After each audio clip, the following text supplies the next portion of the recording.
Olá pessoal, eu sou a Bruna Classa, professora de Biologia aqui no Estratégia Vestibulares e essas são as 100 dicas para gabaritar Biologia.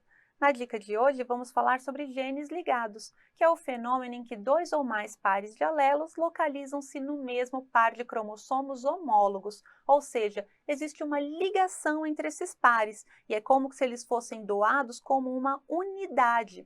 Imagine que o caráter relacionado à cor da semente fosse ligado ao caráter relacionado à textura. Dessa maneira, sementes lisas e amarelas doariam ali na hora da formação do seu gameta um par de alelos como uma única unidade, assim como as sementes rugosas e verdes. E aí a gente obteria a proporção de 3:1, semelhante à da primeira lei de Mendel. Esses genes ligados, eles podem ocorrer em posição cis, quando o alelo dominante de um gene está ligado também ao alelo dominante de outro no mesmo cromossomo e o seu cromossomo homólogo possui os alelos recessivos.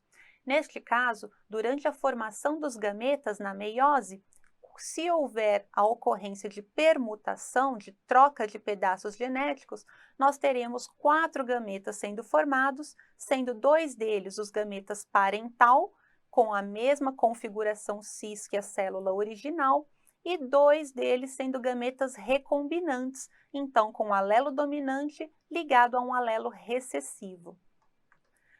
Ou esses genes ligados podem aparecer em posição trans, quando o alelo dominante de um gene está ligado ao alelo recessivo de outro, assim como no seu cromossomo homólogo. E aí, neste caso, na formação dos gametas, nós também teremos 4 gametas sendo formados, mas neste caso, os gametas parentais terão a configuração trans, como a célula original, e os gametas recombinantes terão a posição cis. E uma coisa que a gente precisa saber é que a distância entre os genes é igual à soma das porcentagens dos descendentes com genes recombinantes. O que isso significa?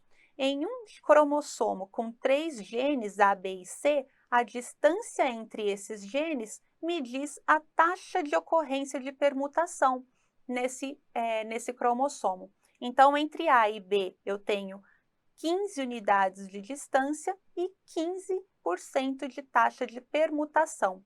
Em A e C são 10 unidades de distância e 10% de permutação. E entre B e C, 5 unidades de distância e 5% de taxa de recombinação. E aí vale dizer que a taxa de genes recombinantes nunca ultrapassa 50%. A maioria dos gametas formados vai ser sempre igual à configuração original da célula que começou ali a meiose, a formação dos gametas. Essa foi a dica de hoje. Se você gostou, curta e compartilhe e a gente se vê na próxima. Tchau, tchau!